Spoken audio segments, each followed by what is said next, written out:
मेरी भाभी रोज़ मुझसे 1 किलो मसूर की दाल मंगवाती थी, मगर उस वक्त मैं बहुत हैरान हो जाती जब भाभी उस दाल को बिना पकाए ही अपने बेडरूम में ले जाती और जब बाहर निकलती तो वो लंगड़ा लंगड़ा कर चलती और कहती कि दाल बहुत अच्छी थी। एक दिन भाभी का राज जानने के लिए मैंने अपनी छोटी बहन को भाभी के कमरे में छुपा दिया। कुछ देर बाद जब बहन लंगड़ाती हुई बाहर निकली तो मेरी जान ही निकल गई। आज शीतल भाभी ने मुझसे 1 किलो मसूर की दाल मंगवाई थी।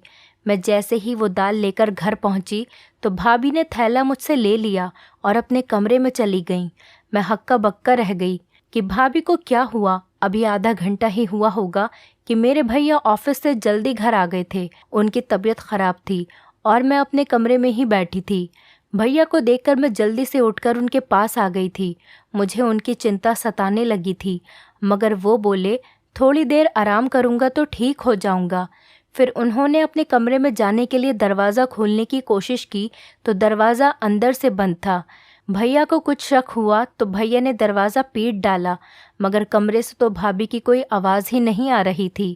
भैया ने मुझे घूर कर पूछा, शीतल कहाँ है और दरवाज़ा अंदर से क्यों बंद है? मैं घबरा गई और बोली, भैया भाभी तो कमरे में ही हैं, शायद उनकी आंख लग गई होगी, हो सकता है भाभी आराम कर रही हों। भाई ने ज़ोर ज़ोर से दरवाज़ा बजाया, फिर बोले, शीतल दरवाज़ा खोलो, जल्दी करो। लेकिन भाभी ने कोई आवाज़ नहीं दी। मैं भैया का हाथ पकड़कर उन्हें बाहर बरामदे में लेकर आ गई और बोली, आप यहाँ बैठ जाइए, मैं दरवाज़ा खुलवाती हूँ। अब मैंने ज़ोर ज़ोर से दरवाज़ा पीटना शुरू कर दिया और साथ ही साथ कहती रही कि भाभी दरवाज़ा खोल दो, भैया आराम करने के लिए घर आए हैं, उनकी तबीयत कुछ ठीक नहीं है। लेकिन अंदर इतनी शांति थी कि कोई हलचल ही नहीं हो रही थी। मैं भैया के पास आकर बैठ गई। उनका चेहरा गुस्से से लाल हो रहा था।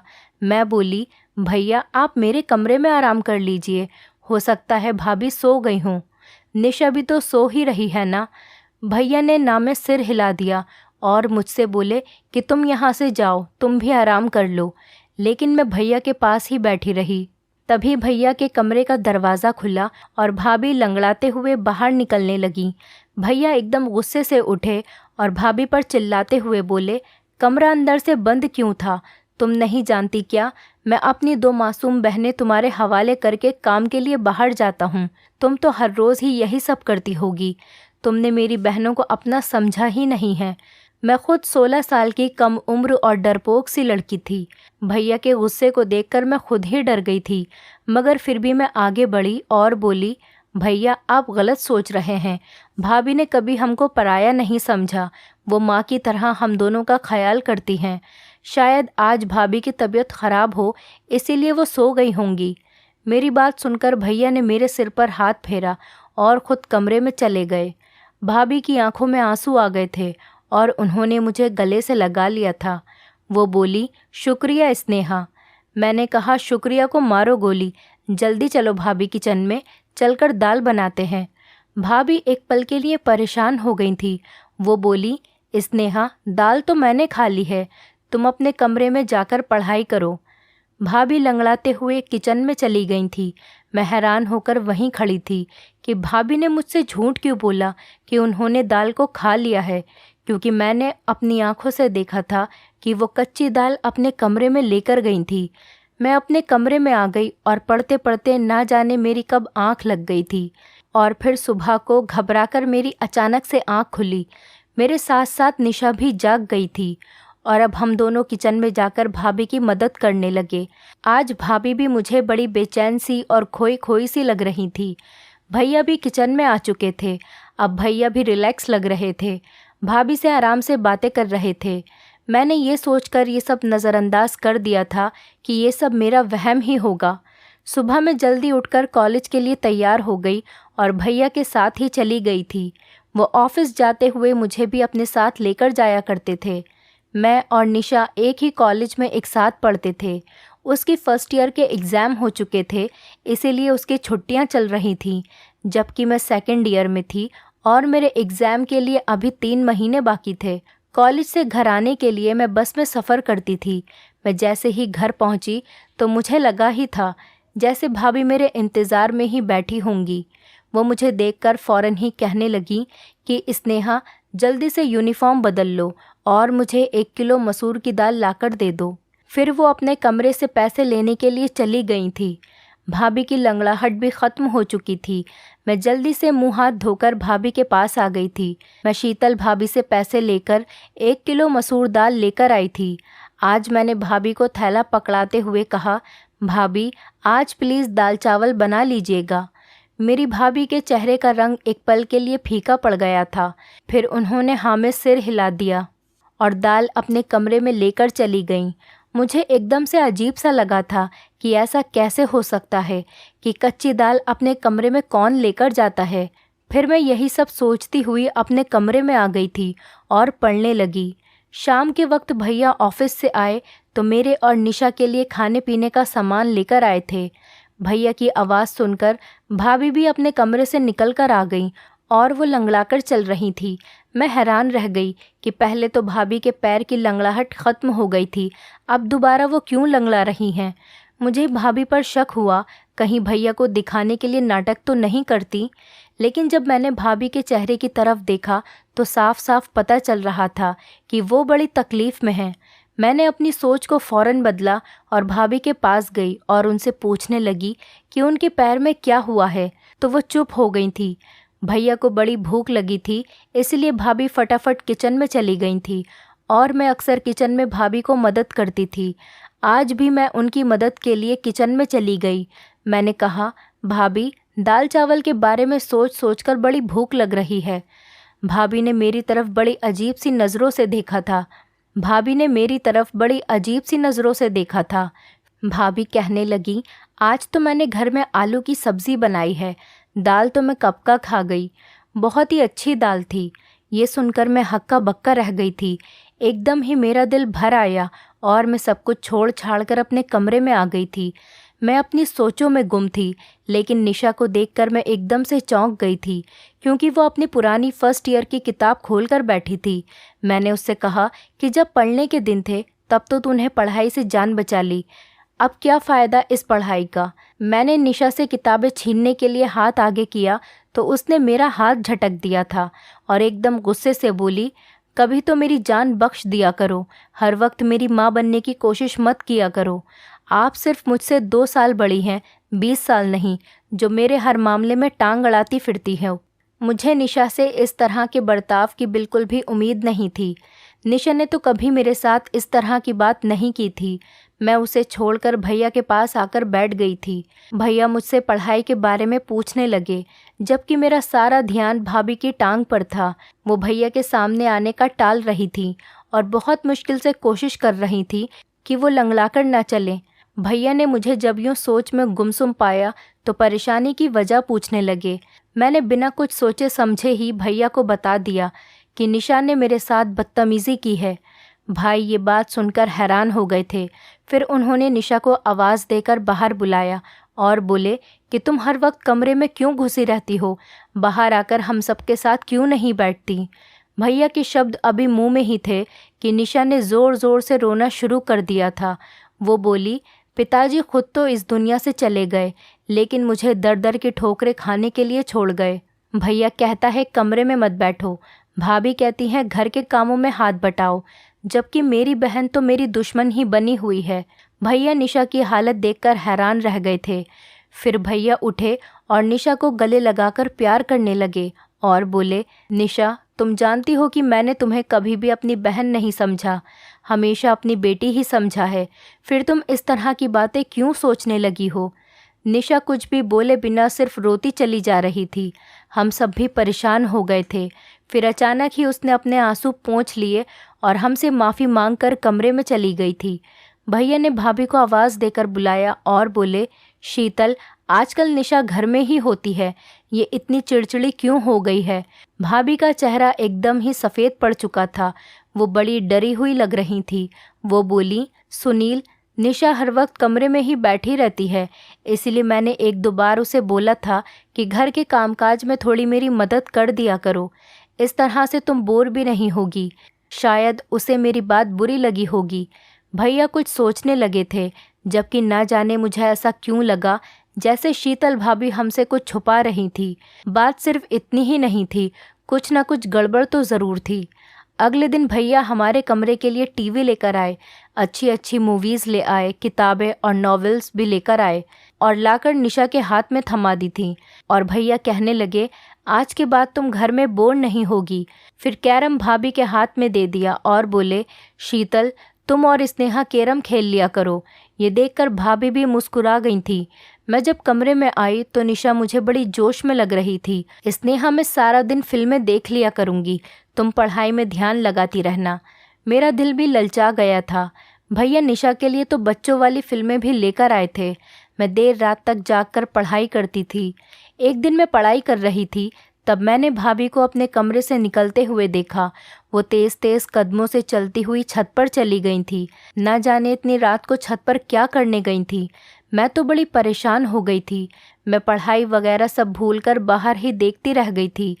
तकरीबन 1 घंटा छत पर बिताकर भाभी अपने कमरे में वापस चली गई थी। आखिर ये सब हो क्या रहा था? मैं इस फिक्र में घुलती जा रही थी, जबकि मेरा दिल पढ़ाई में नहीं लग रहा था। मैं कॉलेज से जैसे ही वापस आई तो भाभी ने मुझे पैसे थमा दिए और फिर से मुझे 1 किलो मसूर दाल लाने के लिए भेज दिया था। मैं कपड़े बदलने कमरे में गई तो ये देखकर दंग रह गई कि निशा फर्स्ट ईयर की किताबें फिर से पढ़ रही थी। मुझे देखकर वो इस तरह चौंक गई थी और झट से वो किताब सहित कमरे से बाहर निकल गई थी। मैंने सोचा कि पहले भाभी की दाल ला देती हूँ, फिर निशा को तो बाद में देखूंगी। मैं दाल ले आई तो भाभी ने मुझसे थैला ले लिया और कोई भी बात किए बिना वो अपने कमरे में चली गई और अंदर से दरवाज़ा बंद करके कुंडी लगा ली। मैंने सब कुछ नज़रअंदाज किया और निशा की खबर लेने के लिए कमरे में गई तो वो मुझसे कहने लगी, स्नेहा तुम भाभी को ये रोज़ रोज़ दाल लाकर मत दिया करो। उसकी ये बात सुनकर मैं हैरान रह गई कि वो ऐसा क्यों कह रही है। तो मैंने इस पर उससे पूछा, क्यों, क्या हुआ निशा? जल्दी से उठकर वो मेरे पास आई और कान में मुझे ऐसी बात बोल दी कि मेरा सिर चकराने लगा। मैं निशा की बात झुठला भी नहीं सकती थी, क्योंकि वो सारा दिन घर में ही होती थी। उसे तो भाभी के हर काम की बराबर जानकारी होती थी। मैंने निशा को कसम देकर मना कर दिया कि वो फ़िलहाल इस बात को किसी से भी ना कहे। मैं खुद इस सारे मामले की तहकीकात करूँगी, फिर सच सामने आ जाने के बाद ही कुछ फ़ैसला करेंगे। मैं पढ़ने बैठ गई तो निशा टेरेस पर चली गई थी। पढ़ाई में मेरा दिल बिल्कुल भी नहीं लग रहा था। मैं निशा और भाभी की वजह से बहुत परेशान थी। ये दोनों ही बड़ी अजीब अजीब सी हरकतें कर रही थी। मैं अपनी सोचों में गुम थी कि तभी भाभी कमरे से बाहर निकल आई और वो लंगड़ाते हुए चल रही थी। मुझे दाल में कुछ काला लग रहा था। मैंने भाभी से कहा, भाभी दाल कहाँ गई? तो भाभी बोली कि वो तो मैंने खा ली, बड़ी ही अच्छी दाल थी। तो ये सुनकर मैं चुप हो गई और फिर भाभी लंगड़ा लंगड़ा कर चलती हुई घर के काम कर रही थी।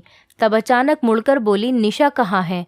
तो मैंने उन्हें बताया कि वो छत पर गई है। ये सुनकर भाभी के चेहरे का रंग अचानक ही उड़ गया था। वो लंगड़ाती हुई छत की तरफ जाने लगी थी। मैंने सिर झटक दिया और अपनी किताब उठा ली। ये दोनों तो पागल हैं, मुझे भी पागल कर देंगी। लेकिन मेरा दिल पढ़ाई में नहीं लग रहा था। भाभी को छत पर गए हुए बहुत देर हो गई थी। मैं भी उन दोनों के पीछे ही छत पर चली गई। सीढ़ियों पर चढ़ते हुए मैं भाभी की आवाज़ आसानी से सुन सकती थी। भाभी निशा को बुरी तरह से डांट रही थी। निशा के रोने की आवाज़ भी आ रही थी। मेरा दिल अपनी बहन के लिए टूट सा गया था। मैं जैसे ही छत पर पहुंची तो भाभी मुझे देखकर डर गई थी। उन्होंने निशा को गले से लगाया और प्यार से बोली, कैरम नहीं खेलोगी अपनी भाभी के साथ? निशा ने भी अपने आंसू पोंछ दिए थे और ज़बरदस्ती मुस्कुराने की कोशिश कर रही थी। मैं उन दोनों को हैरत से देख रही थी। मैंने निशा का हाथ पकड़ा और उसे खींचते हुए नीचे लेकर आ गई थी। उसे कमरे में लाकर मैंने पूछा, भाभी तुम्हें क्यों डांट रही थी? निशा घबरा गई और बोली, नहीं तो भाभी मुझे क्यों डांटेंगी, बल्कि वो तो मुझसे बहुत प्यार करती हैं। मैं कुछ सोचकर चुप हो गई थी। मैंने कहा, निशा मुझे तुम्हारी मदद की ज़रूरत है। मैं भाभी का राज जानना चाहती हूँ। उस दिन तुमने जो मुझे बात बताई थी वो सिर्फ तुम्हारा वहम था, लेकिन मैं चाहती हूँ कि तुम मुझे असली सबूत ला कर दो। कल जब मैं भाभी को दाल लाकर दूंगी तो तुम उनके कमरे में छुपकर देखना कि वो दाल कैसे खाती हैं और फिर लंगड़ाकर क्यों चलने लगती हैं। मेरी बात सुनकर निशा एकदम से मुस्कुरा गई थी। वो बोली, स्नेहा, मैं तुम्हारा साथ दूंगी। अगले दिन कॉलेज से वापस आते समय मैं अपने दिमाग में सारा प्लान फिट करके आई थी। घर पहुंची तो मैंने भाभी को मेरा इंतज़ार करते हुए पाया था। वो बोली, स्नेहा, जल्दी से दाल लाकर दे दो। मैं मुंह धोने के लिए कमरे में चली गई और निशा को भी समझा दिया कि जैसे ही भाभी को आवाज़ देकर मैं बुला लूँगी तुम उनके कमरे में जाकर छुप जाना। उसने हाँ कह दिया था।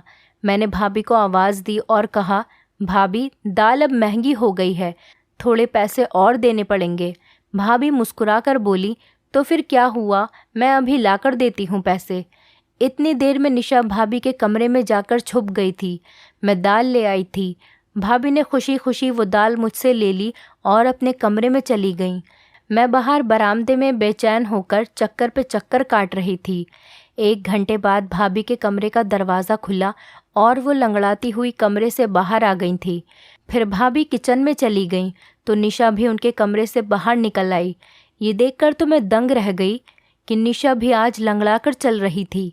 मैंने निशा का हाथ पकड़ा और जल्दी से पूछा, निशा, बताओ मुझे क्या मालूम हुआ। निशा बड़ी परेशान सी लग रही थी। वो बोली, स्नेहा, मैंने तो तुम्हें पहले ही बता दिया था कि भाभी हमसे छुप छुप कर घर से निकलती हैं, मगर तुमने मेरी बात का यकीन ही नहीं किया था। वो खिड़की बहुत छोटी है, उससे निकलते वक्त पैर में चोट लग जाती है, इसीलिए भाभी लंगड़ाकर चलती हैं। मैं भी उस खिड़की से निकलकर भाभी के पीछे जाना चाहती थी, मगर इस चोट की वजह से मैं वापस आ गई। मैंने निशा को कसम दी कि वो भैया को इस बारे में कुछ भी न बताए। वो बोली, पागल तो मैं हूँ नहीं जो भाई का घर उजाड़ने का सोचूंगी। मैंने निशा को एक किताब दे दी और बोली कि तुम इसको पढ़ लेना। मैं उसका छोटा सा दिमाग दूसरी तरफ घुमाना चाहती थी, जबकि मैं खुद इस दुविधा में फंस गई थी कि भाभी के बारे में मैं भैया को कैसे बताऊं या फिर ना बताऊं। भाभी हमारे साथ तो बहुत अच्छे से रहती थी, मगर वो मेरे भैया के साथ बेवफाई कर रही थी। यही बातें सोचते सोचते मेरी आंख लग गई थी। न जाने कितनी देर मैं सोती रही। जब भैया के चीखने चिल्लाने की आवाज़ आई तब मैं घबराकर उठ बैठी थी। मेरी तो जान ही निकल गई थी। मैं भागती हुई बरामदे में गई तो मैंने भैया, भाभी और निशा को देखा। मुझे लगा निशा ने भाभी की हकीकत भैया को बता दी, तभी तो वो उन पर गुस्सा कर रहे हैं। मुझे देखकर भैया गुस्से से बोले, स्नेहा, मैं तो तुम्हें बहुत होशियार समझता था, मगर तुम भी इसको नहीं संभाल पाई। भैया का इशारा निशा की तरफ था। मैं जल्दी से आगे बढ़ी और बोली, भैया, हुआ क्या है। भाई की आंखों में आंसू आ गए थे। तुम निशा से मुझे ये पता करके बता दो कि छत पर कौन था जो इससे मिलने के लिए आया था। मैं एकदम ही डर गई थी। मैंने ज़ोर ज़ोर से नाम में सिर हिला दिया था। मैं भैया से कहने लगी, भैया, हमारी निशा ऐसी नहीं है, ज़रूर आपको कोई गलतफहमी हुई होगी। भाभी भी आगे बढ़कर बोली, सुनील, आप बिना सबूत इतना गुस्सा ना करें, बच्ची है, सुधर जाएगी। भैया अब भाभी को घूर घूर के देख रहे थे। वो बोले, मैंने शादी के पहले दिन ही तुम्हें बता दिया था कि ये दोनों लड़कियां सिर्फ मेरी बहनें नहीं हैं, बल्कि मैं इन्हें अपनी बेटियां भी समझता हूँ। तुम माँ बनकर इनकी परवरिश करना। इस तरह से पालन पोषण किया है तुमने इनका। मैंने निशा का हाथ पकड़ा और उसे अपने कमरे में ले गई थी। मैंने निशा से पूछा, तुम मुझे सब कुछ सच सच बता दो कि आखिर बात हुई क्या है। वो रोते हुए कहने लगी कि भाभी चाहती हैं कि हम दोनों उनके पति का घर छोड़कर चली जाएं, इसीलिए वो ये सब करके हमें हमारे भाई की नज़रों में गिराना चाहती हैं। मैं बोली, तुम फिक्र ना करो, हमारे लिए गड्ढा खोदने वाले खुद ही उसमें गिर जाएगी। अगले दिन मैं भैया के साथ कॉलेज जाने लगी तो भैया बड़े खामोश से थे। उनकी आंखों में गुस्सा साफ दिख रहा था। मैंने भैया से कहा, भैया, आज आप ऑफिस से आधी छुट्टी लेकर मुझे कॉलेज से लेने के लिए आ जाइएगा। मैं एक हकीकत आपके सामने रखना चाहती हूँ। भैया कुछ कहे बिना ही चले गए थे, मगर ये उनकी मेहरबानी थी कि वो मुझे लेने के लिए आ गए थे। मैंने उनसे कहा कि वो घर से बाहर ही रहें जब तक मैं इशारा करके उन्हें ना बुलाऊं, तभी वो आएं। मैं जैसे ही घर गई, भाभी ने दाल का ऑर्डर दे दिया। थोड़ी देर बाद जब मैं दाल लेने बाहर निकली तो भैया आगे बढ़े और बोले, कहाँ जा रही हो? मैंने कहा, बस आप चुप रहें, आज हकीकत आपके सामने आ जाएगी। मैं दाल लेकर घर चली गई तो भाभी ने मेरे हाथ से दाल का थैला ले लिया और कमरे में चली गई। मुझे इसी वक्त का इंतज़ार था। मैं जल्दी से घर से बाहर आई और भैया को अपने साथ घर लेकर गई। मैंने कहा, भैया आप अपने कमरे का दरवाज़ा खोलिए। भैया के पास एक कटर था जिसके ज़रिए से उन्होंने कमरे का दरवाज़ा खोल लिया था। जब हम अंदर दाखिल हुए तो भाभी अंदर कमरे में नहीं थी। उनके कमरे की खुफिया खिड़की खुली हुई थी। भाई ने उस खिड़की से बाहर देखा तो उन्हें भाभी नज़र आईं। वो तेज़ तेज़ चलती हुई कहीं जा रही थीं। भैया भी उस खिड़की से कूद गए थे, जबकि मैं और निशा भी बड़ी मुश्किल से उस खिड़की से उतर पाए थे। हम तीनों भाभी का पीछा करते हुए दूर एक सुनसान सी जगह पर पहुंच गए थे। एक बाबा का घर था जहां लोग ताबीज़ बनाने के लिए आ जाया करते थे। तेज़ तेज़ चलते हुए अचानक जब भाभी ने पीछे मुड़कर देखा तो हम तीनों को देखकर उनके चेहरे का रंग फीका पड़ चुका था। भैया आगे बढ़े और भाभी का हाथ पकड़कर उन्हें घर ले आए थे। भैया के तेवर बड़े ख़तरनाक हो चुके थे। वो भाभी से बोले, शीतल, आज मैंने अपनी आंखों से सब कुछ देख लिया है, तो झूठ बोलने का कोई मतलब नहीं है, मुझे सच सच बता दो। तब भाभी बोली, सुनील, भगवान जानता है मैंने आपकी इन दोनों बहनों को अपनी बेटियों की तरह ही समझा है, मगर इनकी वजह से आप मुझ पर शक करते कि मैं इनका ख्याल नहीं रखती। इनकी वजह से आप मुझे 2 शब्द भी सुना देते थे। तब मुझे ये वहम हो गया था, शायद आप मुझसे प्यार नहीं करते। ऐसा भी लगता था कि जैसे आप किसी और से मोहब्बत करते हैं और मुझे तलाक दे देंगे। मैंने अपनी बड़ी बहन से इसके बारे में बात की तो वो कहने लगी, एक साधु बाबा है जिनका मंत्र बहुत शक्तिशाली है, उससे पति मुट्ठी में आ जाता है, इसीलिए मैं आप सबसे छुपकर उनकी सभा में जाने लगी थी। साधु बाबा ने कहा था कि पूरे 30 दिन तक 1 किलो मसूर की दाल पर मंत्र का प्रयोग करना है और वही दाल नहर के किनारे फेंक देनी है। मुझे ये सब करते हुए पूरे 25 दिन हो चुके थे। मैं आप दोनों के जाने के बाद उसी मंत्र का पाठ करती थी, जिसकी वजह से निशा पर ध्यान न रख सकी। मुझसे चूक हो गई। निशा अपने ही इलाके के आवारा लड़के रवि से मोहब्बत कर बैठी और इनके दरमियान चिट्ठी और ख़त का सिलसिला शुरू हो चुका था। मुझे निशा पर शक हुआ, इसीलिए मैं आधी रात को उठकर छत पर चली गई। तब मुझे रवि का ख़त नज़र आया। उसमें उसने निशा की बहुत तारीफ़ करी थी। मैंने वो ख़त निशा को दिखाते हुए कहा कि मैं तुम्हारी हकीकत तुम्हारे भैया को बता दूंगी, इसीलिए समय के रहते सुधर जाओ। मगर निशा तो मुझे ही अपना दुश्मन समझने लगी थी। मैं ये ठान चुकी थी कि 30 दिन बाद ये प्रक्रिया पूरी हो जाएगी और मेरी मन्नत भी।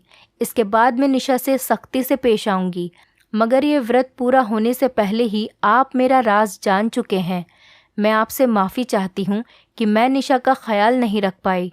मैंने निशा की तरफ देखा तो वो शर्म के मारे सिर झुकाकर खड़ी थी। भैया ने आगे बढ़कर निशा के सिर पर हाथ रख दिया और बोले, बेटा, अगर रवि अच्छा लड़का होता तो मैं उसकी शादी तुम्हारे साथ खुद करवा देता, मगर वो बहुत बुरा इंसान है। इलाके की हर लड़की के ऊपर उसकी नज़र है। निशा रोने लगी और बोली, भैया, घर में सूनापन और अकेलापन था, इसकी वजह से मैं इस गलत राह पर चल बैठी, वरना मुझे रवि में कोई दिलचस्पी नहीं है। भैया मुस्कुरा दिए थे। उनके सर से भारी बोझ उतर गया था। फिर उन्होंने हम दोनों को कमरे में भेज दिया था। यकीनन अब भाभी की खबर लेने वाले थे। वो भाभी को हमारे सामने कभी नहीं डांटते थे। मैंने कहा, भैया आप भाभी को कुछ मत कहना, वो हमारी माँ जैसी है। भाभी रोते हुए हम दोनों बहनों के गले लग गईं और एक बार फिर हमारे घर में प्यार का खुशनुमा माहौल बन चुका था। दोस्तों, उम्मीद करती हूँ आपको हमारी कहानी पसंद आई होगी। कहानी पसंद आई है तो वीडियो को लाइक करें, चैनल पर नए हैं तो चैनल को सब्सक्राइब करें और हाँ, नोटिफिकेशन बेल को ज़रूर दबाएं ताकि अगली अपडेट सबसे पहले आपको मिले।